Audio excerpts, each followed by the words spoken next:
भले he cease fire हो गया हो, लेकिन जख्म पाकिस्तान को यूं ही मिलते रहेंगे। पाकिस्तान में बैठे आतंकियों को उनके कर्मों की सजा मिलती रहेगी। अब आप भी सोच रहे होंगे कि कैसे ये संभव हो सकता है। युद्ध तो रुक गया, सीज फायर भी हो गया, तो फिर कैसे? तो ये जमीन पर पड़े हुए आतंकी सैफुल्लाह खालिद की रूह से पूछिए, वो चीख चीख कर कहेगी ऑपरेशन सिंदूर अभी भी जारी है। अज्ञात बंदूकधारी आज भी काम पर हैं। जिस वक्त पाकिस्तानी पीएम जश्न मनाने में लगे हुए थे, भारतीय पीएम की नकल करने में लगे हुए थे, उसी वक्त पाकिस्तान में घुसकर कोई अज्ञात ऐसा काम कर गया जो भारतीयों के लिए जश्न की वजह बन गया। जब लाहौर की सड़कों पर पाकिस्तानी आवाम अपने सैनिकों की हौसला अफजाई करने में जुटी थी, बस उसी वक्त कोई अज्ञात सैफुल्लाह को सरेआम तोड़ गया।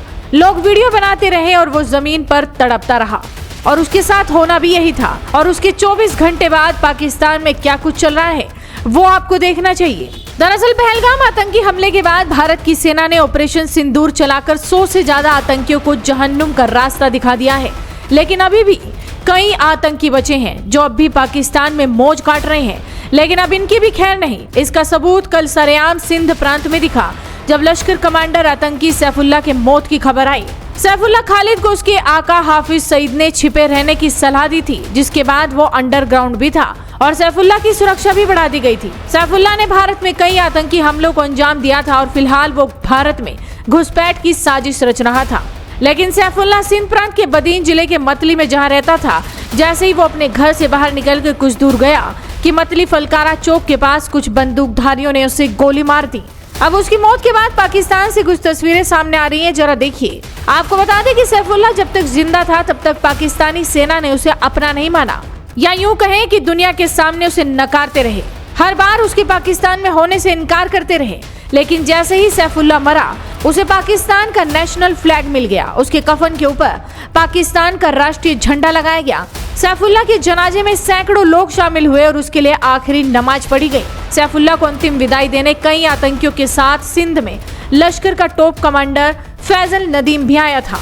अब देखिए ये वाली वीडियो। पाकिस्तान में इस आतंकी को मारा किसी अज्ञात ने, लेकिन आतंकियों की फौज इल्जाम भारत पर लगाकर बदले की बातें कर रही है। ये वीडियो उस वक्त का है जब आतंकी सैफुल्लाह की जनाजे की नमाज पढ़ी गई। हमारे लिए इंशाअल्लाह एनर्जी का काम करती है, और हम कहते हैं इंशाअल्लाह कि भारत अल्लाह के फजल के साथ, मोदी अल्लाह के फजल के साथ इंशाअल्लाह वो वक्त करीब है, अल्लाह की मेहरबानी से करीब है। तो तू एक एक कतरा खून जो तूने मेरे भाई रज़ाउल्लाह का गिराया है, या इसी तरह हमारे दीगर शोहदा का तुमने खून बहाया है, इंशाअल्लाह एक कतरा खून का बदला लेंगे इंशाअल्लाह।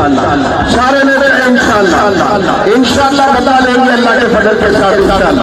आपको बता दें कि खालिद पहला ऐसा मोस्ट वांटेड आतंकी नहीं है जिसे पाकिस्तान में सीक्रेट किलर ने मार गिराया है। इससे पहले भी भारत के दुश्मन रहे कई खूंखार आतंकियों का इसी पैटर्न पर सफाया हो चुका है। पाकिस्तान में लोग इस खौफ को कई नाम से जानने लगे हैं। अज्ञात किलर, अननोन गनमैन या साइलेंट किलर कहें, या फिर इसे मोटरसाइकिल सवार बंदूकधारी या फिर फिदायीन दस्ते का नाम दिया जाए। पाकिस्तान में चोटी के मौलानाओं को निशाना बनाने वाले इस रहस्यमयी फिगर ने पाकिस्तान में सिहरन पैदा कर दी है।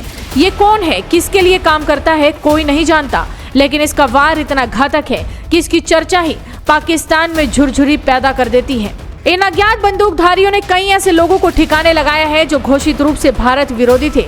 मसलन जहूर मिस्री नाम का आतंकवादी जो दिसंबर 1999 में IC 814 प्लेन हाईजैकिंग में शामिल 5 अपहरणकर्ताओं में से एक था। 7 मार्च 2022 को इसकी हत्या 2 हथियारबंद मोटरसाइकिल सवारों ने कराची में कर दी थी। पाकिस्तान में पिछले 1-1.5 सालों में भारत के कई विरोधियों को इन अज्ञात बंदूकधारियों ने ठिकाने लगाया है। इनमें कुछ बड़े नाम ख्वाजा शाहिद, मौलाना रहीमुल्लाह तारिक, लखबीर सिंह रोड़े, जियाउर रहमान, बशीर अहमद पीर, हंजला अदनान शामिल हैं। ऐसे में कहा जा सकता है कि सैफुल्लाह की मौत को अभी 24 घंटे ही हुए, लेकिन पाकिस्तान से किस तरह की तस्वीरें सामने आ रही हैं जिन्हें देखकर पूरी दुनिया में हड़कंप मचा हुआ है। तो आप इन तस्वीरों पर क्या कहेंगे, अपनी राय हमें कमेंट कर बताइए। साथ ही इस वीडियो को शेयर कीजिए और जुड़े रहिए हेडलाइंस इंडिया के साथ।